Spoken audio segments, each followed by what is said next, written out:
Pernah nggak sih ngerasa bahwa saat kalian perform sulap dengan trik yang udah kalian kuasain, saat kalian perform ke audiens, tapi audiens cuma ngerasa sulap yang kalian tunjukkan itu nggak terlalu menarik atau reaksi mereka itu biasa aja. Tapi saat kalian lihat, let's say teman kalian atau mungkin pesulap yang ada di internet, di YouTube dan sejenisnya yang memainkan trik serupa dengan yang kalian mainkan, reaksi penonton itu lebih wah. Dan kalian muncul pertanyaan nggak sih dalam pikiran kalian?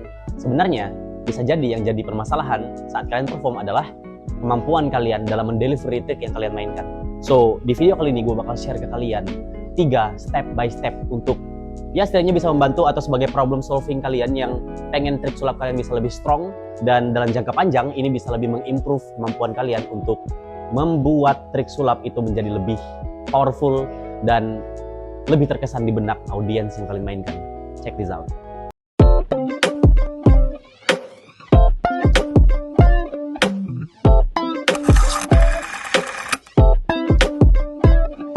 Poin pertama, kalian harus tahu skill dan knowledge kalian. Atau lebih simpelnya, kalian harus tahu kalian bisa mainin trik apa aja.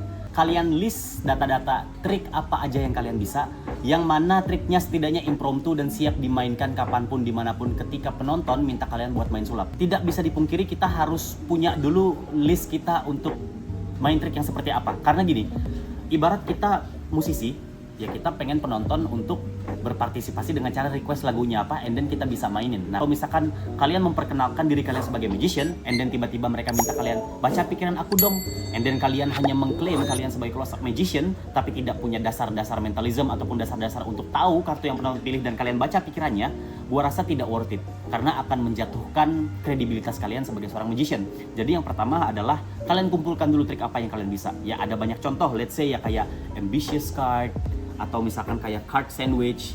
Setidaknya saran dari gua, misalkan kalian bisanya ambitious card, ya pelan-pelan mulai bikin rutinnya. Gua baru bilang mulai bikin rutinnya. And then card sandwich, kalian akan belajar lagi buat bikin card sandwich seperti apa. Mungkin nanti bakal dijelasin sama Arthur tentang gimana build up some routine for your street magic perform. Ya ini beda ya, street magic sama show itu akan jadi dua hal yang beda. Saat kalian ngelis nanti trik-trik apa yang kalian bisa lakuin, baru otomatis kalian bakal lebih mudah buat explore ataupun bersikap tergantung dari seperti apa kondisi penonton di lapangan. Kalian harus bener-bener kumpulin jangan cuma triknya guys. Karena gini, misalkan kalian punya banyak banget variasi atau trik sandwich, nggak mungkin sampai ujung kalian cuma main sandwich, kecuali kalian jadiin satu rutin. Tapi misalkan kalian punya satu rutin sandwich, and then rutinnya habis, kalian main sandwich lagi. Tidak jelek, tapi kurang wise kalau kalian memainkan satu plot atau satu efek trik saja dalam waktu yang bersamaan, apalagi di street magic ketika kalian main beberapa trik. Jadi saran gua adalah rutin yang dimainkan harus terdiri dari efek atau plot yang berbeda-beda. Minimal banget nih, kalau misalkan kalian baru mulai belajar sulap ataupun ya sudah cukup lama belajar sulap, ya lebih bagus lagi. Kalian harus punya dulu nih penguasaan tentang plot itu apa. Harus ngerti dulu. Misalkan plot itu ada sandwich, ada oil and water, ada ambitious card, ada prediction dan lain-lain. Jadi plot itu bukan efek ya. Kalau efek itu ya kayak misalkan muncul, hilang, pindah, berhenti, melayang, mendarat, dan lain-lain. Nah, plot itu adalah cara mengeksekusi efek-efeknya. Jadi ambitious itu plotnya ada banyak banget. Ambitious itu efeknya ada banyak banget. Memang dia naik ke atas, tapi ada yang tiba-tiba dar secara visual muncul di atas, ada juga yang secara perlahan, ada juga yang secara color change misalkan berubah. Jadi saran gua adalah harus tahu dulu, kuasai banyak-banyak plot yang kalian bisa, triknya. Jadi mudah nanti buat kalian show ke penonton. Itu yang pertama. Yang kedua adalah orientation, atau bisa dibilang juga script, bisa dibilang juga premise, bisa dibilang juga reasoning atau apalah kalian nyebutnya. Misalkan gini, gua di lingkungan yang ibaratnya dikelilingi orang-orang asing misalnya, ini gua nggak lagi ngomong sama teman misalkan, entah kita yang mengajukan diri untuk perform ataupun orang minta kita buat perform. Terlepas dari trik-trik yang kalian kuasai tadi apa, kalian harus punya orientasi yang kuat. Kalian harus punya alasan kuat kenapa kalian main kartu. Kalian harus punya alasan yang kuat kenapa kalian tiba-tiba mau main reading ataupun main mentalism. Karena gini, menurut gua adalah kurang wise atau kurang bijak kalau misalkan tiba-tiba kita datang ke orang, "Kak, permisi, mau lihat sulap nggak? Ini saya punya satu pak kartu, silahkan ambil satu kartu yang mana aja." Gini, ada banyak banget asumsi penonton sekarang kawan-kawan. Dan tidak bisa kita pungkiri, kita nggak bisa menyalahkan penonton. Kita nggak bisa minta penonton juga untuk tolong dong apresiasi seni sulap, masa ini aja nggak kooperatif. Nggak bisa guys, apalagi street magic, kita nggak bisa maksa penonton bersikap sesuai yang kita mau. Jadi otomatis kita yang harus baca sikap penonton. Ada penonton yang minta kita untuk melakukan trik sesuai yang dia mau, baru orientasinya bekerja. Misal, Kak, baca pikiranku dong, tuh udah masuk nih. Kalian udah punya list di otak kalian, and then kalian tinggal, oke, baca pikiran ya Kak ya. Biasanya emang pesulap itu kan dikenalnya bisa ngelakuin sesuatu yang manusia biasa nggak bisa. Ya misalkan kayak baca pikiran, emang kakak sebelumnya pernah dibaca nggak pikirannya?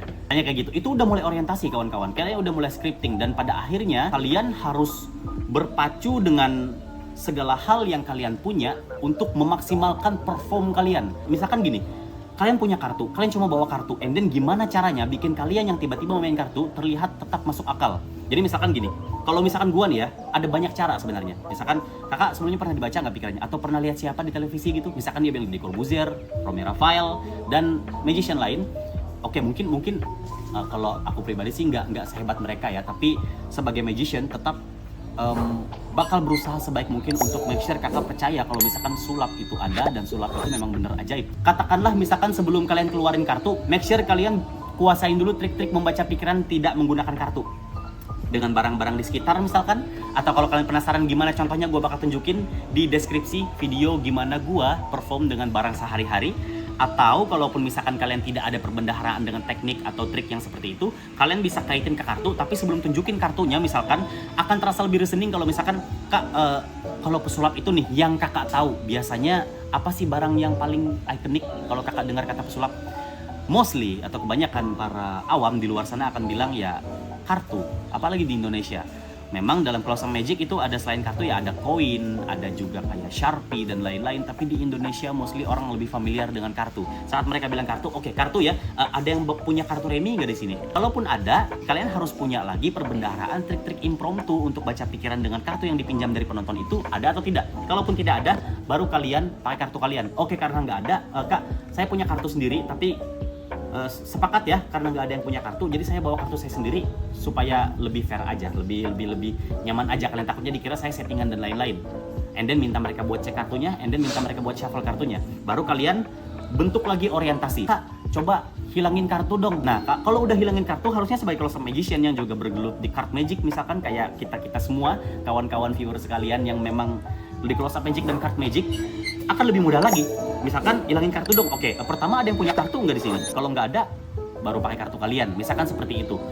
Tidak salah kalau misalkan kalian tiba-tiba datang ke penonton and then kalian bawa satu pak kartu. Gua rasa juga tidak salah. Akhirnya kalian akan tetap main sulap juga kan.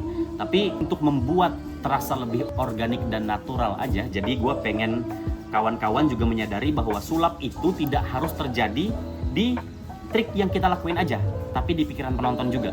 Ya, jadi saat kalian udah tahu trik apa yang bisa kalian mainkan, dan ini saran yang paling penting dari gua.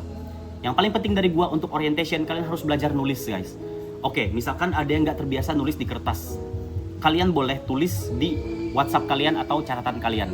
Gua punya trik ini, gua punya rutin yang seperti ini untuk premis yang seperti ini. Kalau misalkan penonton minta gua untuk main yang seperti ini, jadi kalian harus udah kasih benang merah lebih dulu, jadi lebih mudah. Ya, jadi saat misalkan penonton minta kalian coba hilangin kartu, kalian punya triknya. Baca pikiran, kalian punya triknya, dan kalian juga udah punya pengenalannya seperti apa, biar mereka merasa lebih connect. Atau misalkan nih, kebanyakan orang di luar sana kan kalau misalkan jajan pasti bawa uang saku lah ya. Kakak ada uang saku berapa? Main sulap pakai uang mereka? Bisa juga. Entah kalian nebak uang yang nominal berapa di tangan yang mana. Ada banyak banget metode untuk kalian bisa pakai barang sehari-hari. Jadi saran gua, bisa juga kalian lihat di Everyday Carry di video yang kita buat. Ada juga di deskripsi linknya. Kalau misalkan masih bingung, ya kalian bisa diskusiin lagi ke kita. Tips ketiga menurut gua yang juga tidak kalah penting adalah setelah kalian tahu trik apa yang kalian mainkan, kalian kuasain skillnya kayak gimana, dan kalian scripting dengan baik. Yang harus kalian ingat baik-baik adalah sulap jangan untuk diri kalian sendiri, kawan-kawan. Mainlah sulap untuk penonton yang kalian ajak untuk bermain. Misalkan kalian minta penonton untuk pilih satu kartu, itu sudah melibatkan mereka. Kalian minta penonton untuk snap and then kartunya naik ke atas, contohnya kalau misalkan dalam Ambitious Card, itu juga udah melibatkan mereka. Atau meminta penonton untuk menaruh kartu yang dipilih ke tengah juga melibatkan mereka. Atau misalkan di luar kartu deh, minta mereka untuk memikirkan sesuatu, minta mereka untuk menaruh benda apapun dan memilih sesuatu untuk mereka tentukan keputusannya, adalah salah satu cara untuk kalian melibatkan penonton dalam permainan sulap kalian. Tapi ada satu hal juga yang tidak kalah penting, beri ruang untuk penonton bereaksi. Jangan main sulap, ambil satu kartu, taruh ke tengah, tep, naik ke atas. Oke, trik berikutnya. Ngapain? Kalian main sulap bukan untuk diri kalian sendiri.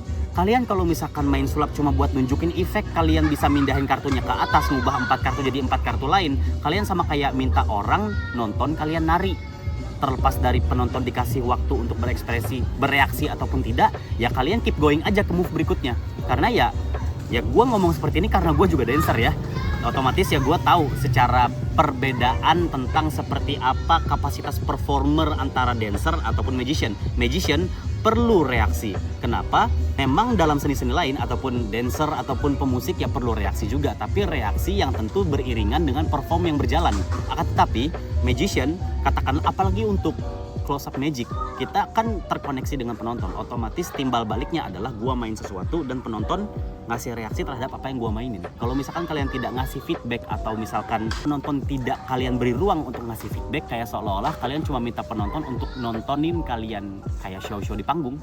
Sedangkan kalian kan tampil sulap biar menghibur penonton secara langsung, secara dua arah. Gua harap kalian mengerti sih. Ya kalau misalkan kalian bingung kayak penonton harus diberi ruang yang seperti apa, minimal melibatkan mereka memilih kartunya, shuffle kartunya, atau misalkan taruh bendanya, lakukan A, lakukan B, supaya mereka merasa terlibatkan dalam magic yang kalian mainkan. Dan yang utama, yang harus kalian ingat juga seperti yang gue bilang, beri mereka ruang untuk bereaksi.